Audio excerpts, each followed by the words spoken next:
Welcome to the Everything Coworking podcast. This is your host, Jamie Rousseau. I'm so glad to be here with you today. We've had a number of excellent guests on over the last few weeks. So I'm happy to dive in, and it's just you and me today. So I hope your fall is going well. We're rolling into Halloween season. I'm still trying to talk my 12-year-old into figuring out what she's going to be for Halloween so we can order her costume. The clock is ticking. Okay, so I want to talk today about member onboarding. It's a little bit of a combo of sales funnel automation and member onboarding, and just some lessons learned from an experience in another industry. And yes, I'm going to talk about CrossFit today, so beware. But I think there are so many parallels to CrossFit, just because CrossFit's also a customer acquisition business, but also not about customer acquisition. It's about fitness. It's about community, just like co-working is. So I belonged to a CrossFit gym before the pandemic that I loved. I have a full garage gym.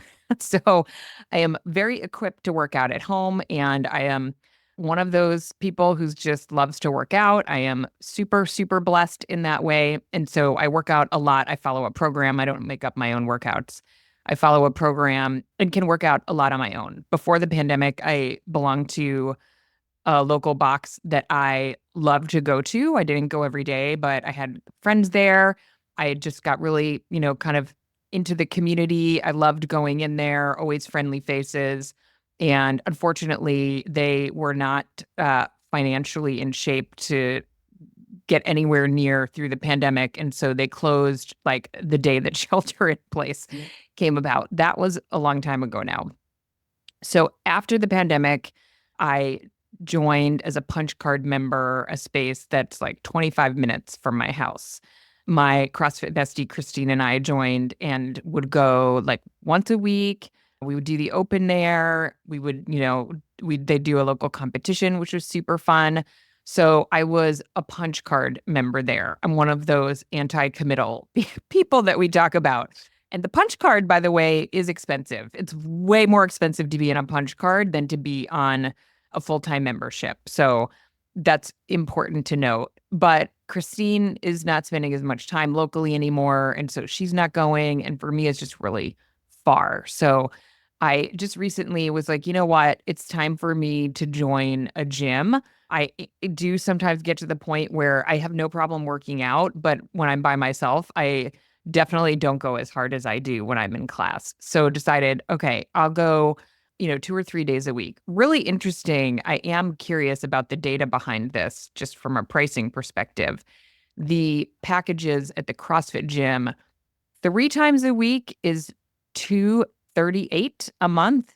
2 times a week is $228.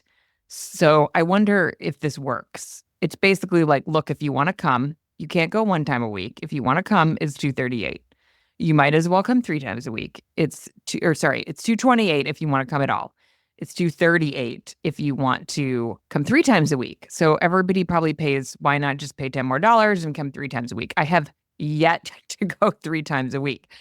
So the pricing is not the point, though. I want to talk about some insights that apply to co-working related to being the purchase cycle and being a new member. So the first thing I want to talk about is, and I want to do separate episodes about this topic because I think it's really important and I think it's one of the big innovations in our industry. So we will definitely be talking about this more, is automation of the sales funnel, things like sales bots, more use of texting, et cetera. So when I decided I was going to join, I went to the website. You cannot get pricing on the website, which I don't like at all.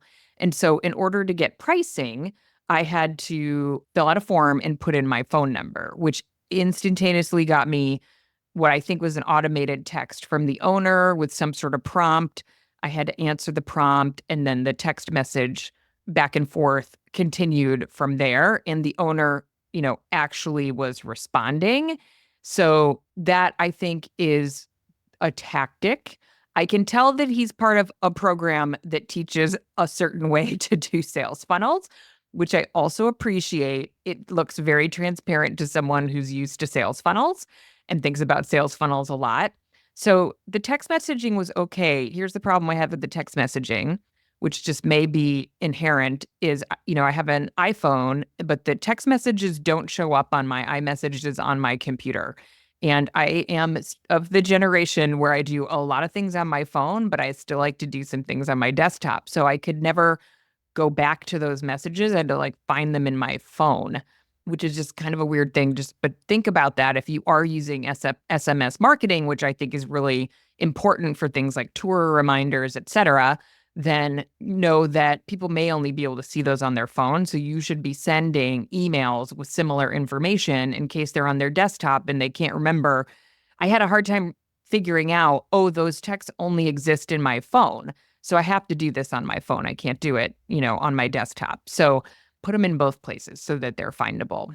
So basically, I had to schedule a trial day, which is great because that's what I wanted. I wanted a free day to try it out, basically. I will say, for those of you who are thinking about trials, I was more than happy to pay for my trial days. I didn't need a free one. I did want a couple more trial days before committing, but that was not an option. So I think it used to, we talk about, I think there's a lot of debate around how we should trial co-working. And, you don't want to give away a whole free week sometimes because it feels like you're giving away too much value. But do give people a way to buy like a trial package. So maybe, it's not on your website, but it's something you offer to new members. Hey, if you want to come in a few times and just make sure this is going to work for you, then, you can buy a week. That's cool. One time. You can't do it repeatedly if you don't offer, punch cards or that kind of thing. So if you're trying to limit that, just limit it to new members. And that's a great way to give them the ability to try. I still absolutely, there's someone in our Mail Challenge program who's running a free week next week. She's in a smaller market where people are still learning about co-working. I love that she's doing a free week because then you get people who come in and they know they really wanted to join. My concern was fit with the community. Like, is this, I don't have a problem working out on my own. So is this a place where I'm going to feel comfortable? And it takes me 11 minutes to drive there and 15 minutes to drive back. And so, it's a commitment of a commute in the morning, which sounds ridiculous when I, say it out loud, but people are doing that math and thinking about it, right? So I just wanted to see, like, is this a fit for me? Does this make sense? And I only had one day to figure that out before I had to join. And then there's a 30-day notice period. So if I didn't like it in the first week, then I would, I'm stuck with it for over a month. So anyway, back to the sort of automated sales process. I got my trial day. And then I think he texted me to see, like, a few days after that, how was it? Didn't ask a lot of questions. I think he was more, trying to figure out if I was going to join. And then, I knew I was going to be out of town for a couple of weeks. So I said, well, I'm going to join when I come back. I don't want to, I don't want to start paying now. And it occurred to me later, it's probably prorated. I could have picked my start date. He should have said that. So if you're trying to close a deal, you could say, hey, just go into the system and pick, 2 weeks from now as your start date. And then you're locked and loaded and ready to go when you get back. Close the deal. Time kills deals. So I, pushed it off. He didn't follow up when I got back. I just went in and, signed up myself. But the other thing about the sign up process, so there's no pricing on the website and his automated funnel is not working. And he clearly doesn't know this. He's not testing it. And I see this often when people reach out to me and they have a question. I poke around at their website, look see if I can book a tour, et cetera. And links are broken, emails don't work, et cetera. So let's see. I'm trying to remember where the email was. It must have been in there. So there was no email that ever said what the pricing was. And so every time I went back to like find it, I couldn't remember where it was. Like the subject line does not say the pricing. So the automated email sequence that got kicked off, I think this would have been maybe when I scheduled my trial, it says, your tribe, CH 1 of 5, I want to personally welcome you to my tribe. So the use of the word tribe is maybe not appropriate and it's really over the top, even for me. So be careful about the language that you use. I am still evaluating whether, I'm going to be a fit here. And, they're calling it a tribe, welcome to my tribe. I don't love it. But the pricing link is hidden in that email. And the subject line has nothing to do with pricing. And so when I went to search for it, a couple times I was like, where the heck is the pricing? I can't find it anywhere and it's not on the site. And the pricing and the link to sign up. So first I was like, well, how much is the membership? And $238 a month is not minor, right? Like that's a pretty significant commitment. I understand they're paying coaches. I understand they're paying higher rent. That is pretty much market rate for CrossFit in my market, which is fine, but it's a decision. That's just like co-working is, right? That is an investment I'm making every month. So anyway, you have to really get people to test your funnel who aren't you, because this obviously made sense to him, but also it says your tribe CH, which must mean chapter. I have no idea what that means. 1 of 5. I never got more emails. I didn't get email 2, 3, 4, or 5. And it wasn't because I joined right away. So like I could see if there was an automation and then I was, they tagged me as a member and it cut off the automation. That I totally get. But I didn't join for another like 3 weeks. So I didn't get any of that. So then I joined, I got my login, I got a little, bit of detail about the membership. And then hold on, I got to see what this, this is what happened. So I go to my first class and I immediately get an automated email that is in all bold, by the way, which is a no-no. It just comes off as really aggressive. And it says, your feedback equals 1. So it says follow up for Jamie. So I think they're checking in. Like, how was your first week? No, they did not ask how I'm doing. This is what the email says. Your feedback equals 1 meal donated to Feeding America. And we hope you had a great experience with CrossFit X. We wanted to follow up because we see you haven't left a review yet. I just went to 1 class and it wasn't that great, P.S. We donate a meal to Feeding America for every customer who leaves feedback. Would you mind taking 20 seconds? Blah, blah, blah. Okay, so I actually kind of like the positioning around the reciprocity for leaving a review. Hey, if you leave us a review, we're going to donate a meal on your behalf. I'm sure this is a tactic that somebody has researched and says, this works. Okay, cool.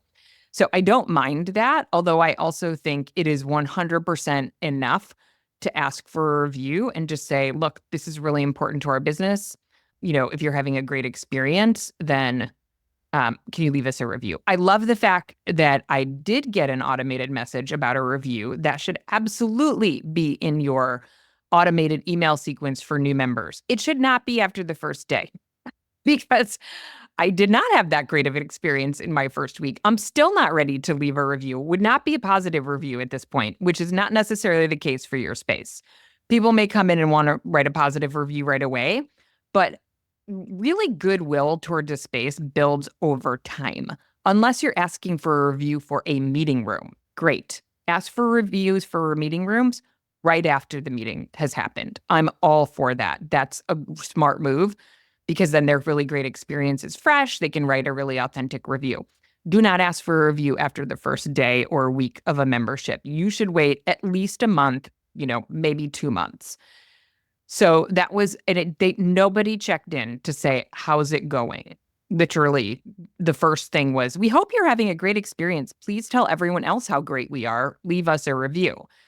That's bad vibes. That is not the right approach to getting a good review. And I will say that I think CrossFit is like co-working spaces in that once you're in, you're in. But when you're not a member yet and you're new, it's pretty uncomfortable to walk into a space where everyone knows each other and you're the new guy. Sure, there are new people every single month and there are people who leave in both businesses. It is, a customer acquisition business. People churn every month and you have to replace them with new members. Cliques form, groups form. People who are there for a long time get to know each other well and are very comfortable. But the new person has a very different experience, especially if they're new to co-working, if they, don't even understand the etiquette or the norms around how to use a co-working space. And I am not new to CrossFit. I can only imagine the experience that someone who's totally new to CrossFit would have in an environment like this. So, I went to my first class, which was probably fine. I did not get introduced. I did not get a, official welcome. I'm sure the coach came over. Oh, the coach came over and thought I was a drop-in. And I was like, nope, I'm doing a trial. He didn't even have that information.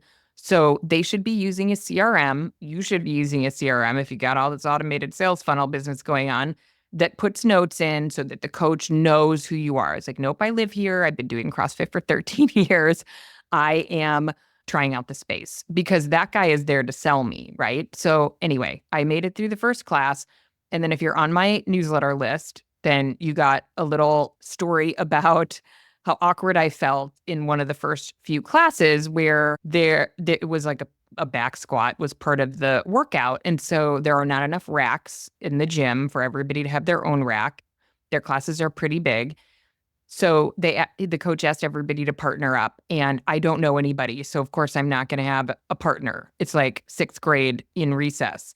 There's me feeling like super awkward, and I'm a grown-ass woman and I'm pretty comfortable with strangers, but I still felt pretty awkward. So I end up at a squat rack by myself. Everybody else has a partner. Some people have a trio. And so it's clear like nobody's making a move to make the new person feel comfortable. And the coach should have done that acting as a community manager. And I think that's just a really great example of hospitality, right? Like I think we might overdo hospitality a little bit in our heads, like it's a big thing that even like how does a small co-working space achieve hospitality is really little things like be really intentional about how you treat your new members. It's not just about saying hello to them when they come in and making sure they know where the coffee is. It's doing those little things to help them feel comfortable, introducing them to new members. So Kristen Hardwick was on the podcast, I think right when this was happening. And she was like, oh yeah, I'm being right now one of her initiatives, and she's been open for a while. So it's, some of you may have this down and some of you may still be working on these things, which is why we talk about it on the podcast, is to get the wheels turning. She said, yeah, I'm trying to make sure that when people come in, they meet somebody in the first week. It makes a huge difference, especially if they're new to co-working. But you have to be really intentional about that. As the owner, or if you're a community manager, then you as a team, and I'm not saying the owner has to do the introductions, the owner has to make it a KPI, OKR, whatever your acronym is, so that your team is doing it. It has to be systematized. It can't be just a nice to have because people will forget. This coach is not mean. He just wasn't, I don't think he was thinking about how I might feel as someone new who has no partner and really wants to connect with people. That's why I wanted to leave my garage. I mean, yes, because I wanted to, work harder in workouts, which I know I do in a gym. But also I just wanted a connection. I wanted more connection in my day, and I love doing CrossFit. And so that's an easy opportunity. And he just wasn't, delivering on that. So again, even if you have people who are coming in to use an office and they're going straight to their office, just go out of your way, because they're not, I didn't tell him I was feeling awkward. I'm not going to tell him that because then I'm more awkward, And again, I'm pretty comfortable in new situations, but your members are not going to tell you that they're not, 100% comfortable, or that they wish you were making more of an effort to introduce them.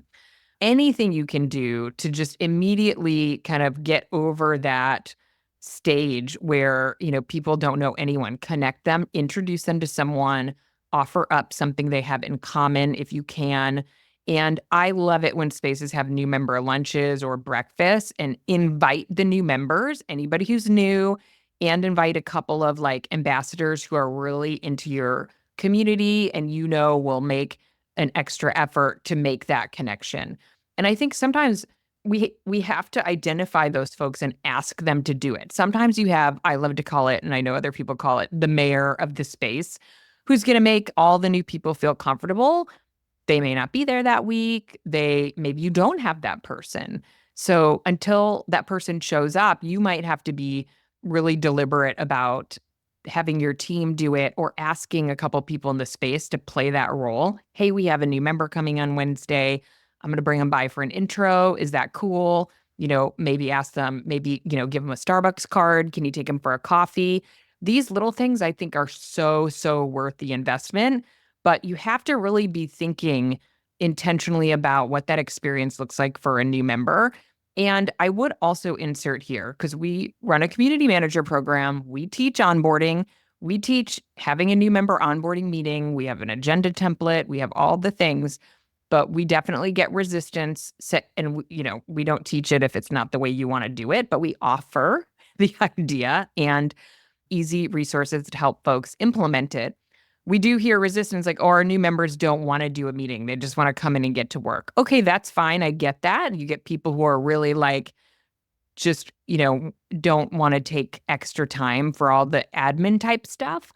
That does not mean that you can't interrupt them, while they're getting a coffee to introduce them to someone, because I guarantee you it's not that they don't want to connect with other people and be made to feel at home. They just think your 1 hour onboarding meeting is a waste of their time. Those are two different things. They don't like the admin. So they're probably like, yeah, I don't want to sit down for a half hour while you make me download all these apps. That's annoying. So I totally get that resistance, but that doesn't mean they don't want the other aspects of being a part of a co-working space. And if they don't, they don't. But I would guess the majority of your folks are completely open to that. And if you had to draw a line, then draw it with your open space members. If somebody's coming in for a flex membership, and you might call it something different, that is, we talk about this idea a lot. That's not a need, it's a want, right? They can do their work from home if they're sitting out in the open and using just a phone booth. People in offices are having private conversations, they're on Zoom all day.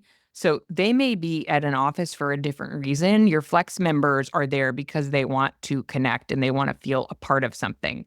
So if you have to figure out where to focus, then be a little more hands-off with the office members, but go harder on your flex members when they're new and help them make those connections. And you might have introverts who don't, want to play along. So just, read the room and feel it out, but make an effort for sure. So, okay, so we talked about so I'm sort of balancing like new member experience with this overlay of technology that felt weird. And so I want to make sure that as you are implementing automation, sales bots, all these things that I think are actually really helpful in terms of creating, conversions and making it easier on your team. Because if you don't automate it, oftentimes it just doesn't get done, right? So I know that's true in my business. It was true, when I was running co-working spaces, and true of all the folks running co-working spaces that we work with every month, that it's just hard to get things done because every day is so different. So I am absolutely pro automation, but I want you to think about that human intervention. So you've got the automation layer running. Make sure you're managing the tone. Make sure you're having other people look at the automations who might be able to tell you if the tone feels off or not. Your new members are not going to tell you because it's embarrassing to insult a community manager or somebody who owns a space. And I will tell you, again, I'm a pretty direct person. My 12-year-old daughter is wildly irritated with me all the time because I just tell people what I think. And yet, I certainly don't actually want to insult people. And I don't want to make, it's uncomfortable, right? I don't want to be seen as that person who's like the complainer, even if those thoughts are happening in my brain. And again, I'm guessing you're listening to this podcast, you probably are on top of these things. On the other hand, this gym owner invested in this sales program and there's no soap in the bathroom. So while he's asking me after week 1 for a review without asking me how it's going, there's no soap in the bathroom. And one of the days, the garbage was overflowing at 6 a.m. So the coach who comes in the morning should make sure that the trash has been taken out. And there should always be soap. I'm sorry. But in a CrossFit gym, my hands at the end of a workout are black. So I don't want to get in my car and touch my steering wheel with black hands, regardless of all the germs or whatever. Like, if you don't care about germs, that's fine. My hands are literally black, probably because of the mats that are black in the space, is my guess. But anyway, they're almost always black. So I need to wash my hands and I need to wash with soap. And there's almost never soap. They have 2 bathrooms. One bathroom never has soap. The other one sometimes has soap. and sometimes the garbage is overflowing. And yet I've never met the owner, and he's asking me for reviews, and he has no soap. Also, one of the classes that I was in had 30 people doing snatches. And if you're a CrossFitter, you know it's not very comfortable to be doing snatches in a room that's not big enough for 30 people.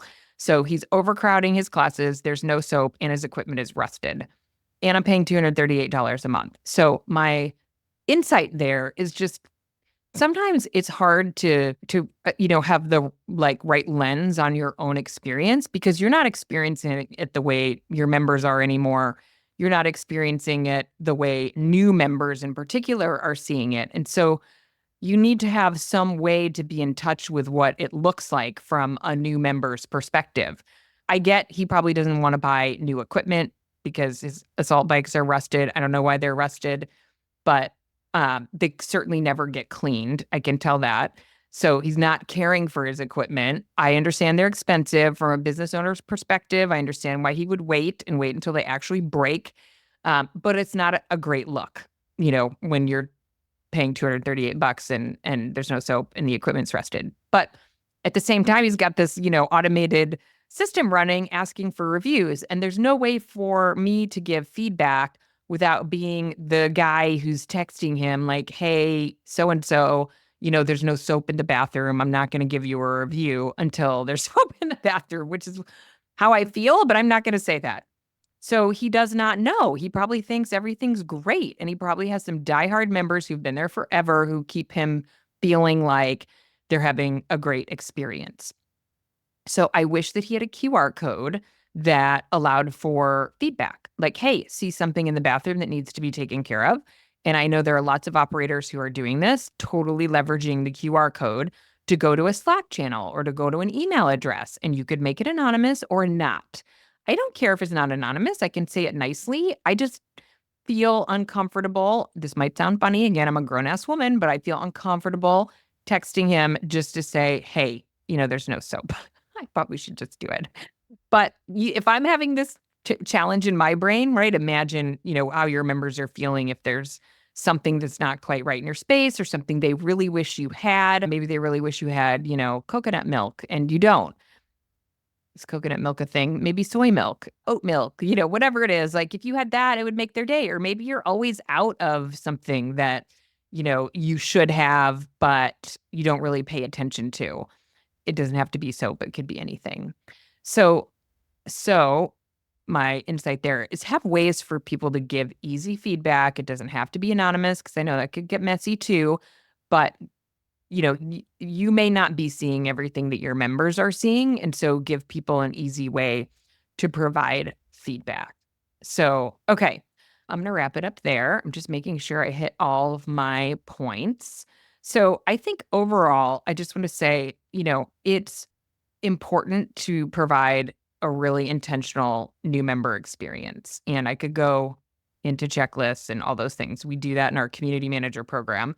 And we are making a shift in how we approach our community manager program, which we're going to talk about in more detail. But we will be working on projects that can be individual to the member. And so if new member onboarding is something you want to go hard at for Q1, for example, put your community manager in our program, and all of our templates and perspectives and swipe files, et cetera, will be yours and be very organized in a neat little onboarding package. Onboarding is just one of those things that we can always be tweaking, right? How can we make it a better experience? How can we keep it manageable for our team? How can we use our onboarding experience to drive retention and to eventually get those Google reviews?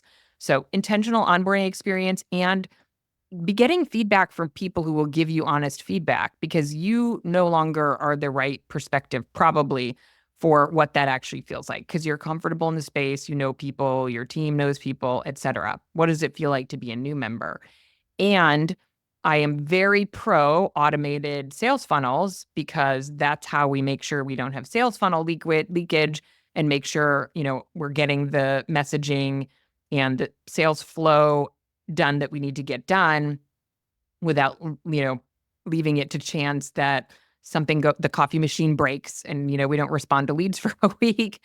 But test them and, get feedback. Have someone, shop you once a month and go through your flow and provide feedback about how it feels for a new member. I was going to, you know what? I forgot one more thing, which about the tone, which is that I got my 1 month anniversary email today.